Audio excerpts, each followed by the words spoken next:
दोस्तों 1971 का साल भारत, पाकिस्तान और बांग्लादेश के इतिहास में काफी अहमियत रखता है। उसी साल भारत ने पाकिस्तान को वह जख्म दिया था जिसकी टीस पाकिस्तान को हमेशा महसूस होती रहेगी। बांग्लादेश की बात करें तो यह वही साल था जब दुनिया के नक्शे पर बांग्लादेश एक स्वतंत्र देश के रूप में उभरा।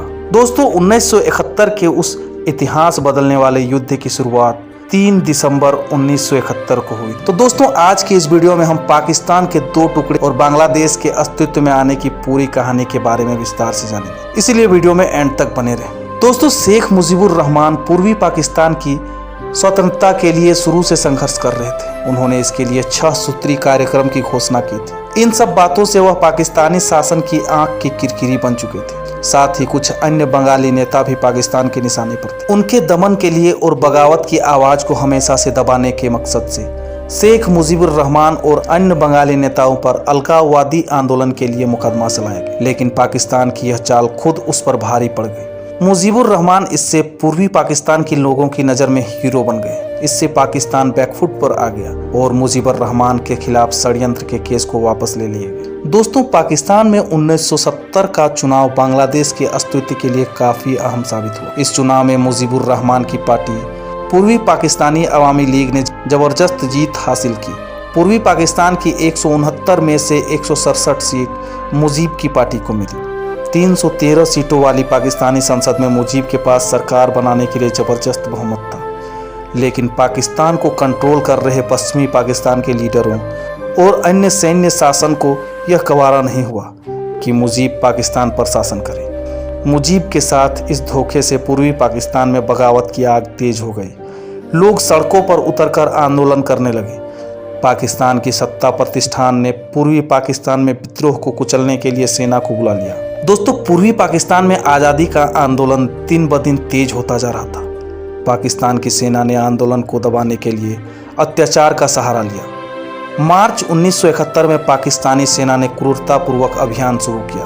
पूर्वी पाकिस्तान में बड़े पैमाने पर अत्याचार किए गए।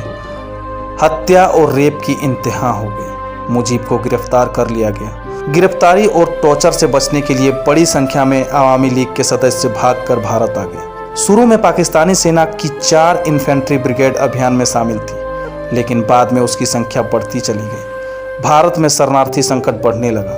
1 साल से भी कम समय के अंदर बांग्लादेश से करीब 1 करोड़ शरणार्थियों ने भागकर भारत के पश्चिम बंगाल में शरण ली। इससे भारत पर पाकिस्तान के खिलाफ कार्रवाई करने का दबाव बढ़ गया।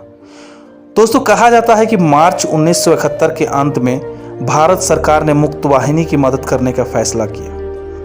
मुक्त वाहिनी दरअसल पाकिस्तान से बांग्लादेश को आज़ाद कराने वाली पूर्वी पाकिस्तान की सेना थी।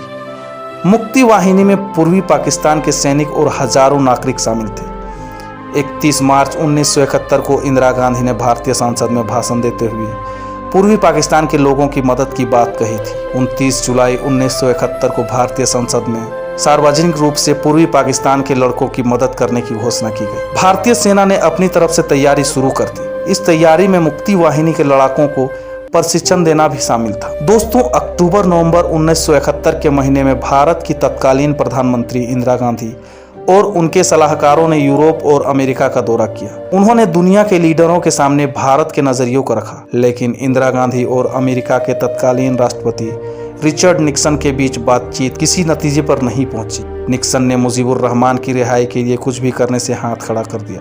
निक्सन चाहते थे कि पश्चिमी पाकिस्तान की सैन्य सरकार को 2 साल का समय दिया जाए। दूसरी ओर इंदिरा गांधी का कहना था कि पाकिस्तान में स्थिति विस्फोटक है।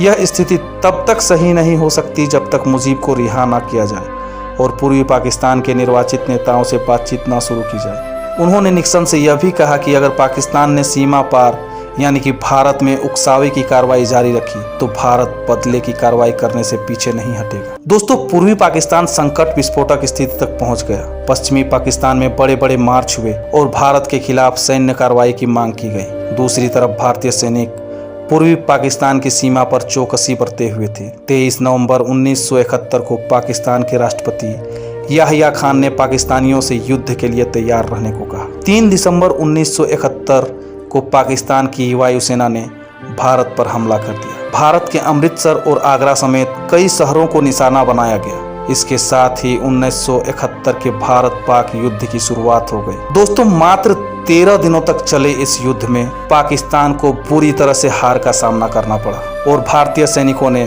पाकिस्तानियों को बुरी तरह से धूल चटा दिया। 16 दिसंबर 1971 को पाकिस्तान की सेना के आत्मसमर्पण और बांग्लादेश के जन्म के साथ इस युद्ध का समापन हुआ। तो दोस्तों, ये थी बांग्लादेश के जन्म और भारत पाक युद्ध की कहानी। उम्मीद करता हूँ कि वीडियो आप लोगों को पसंद आया होगा।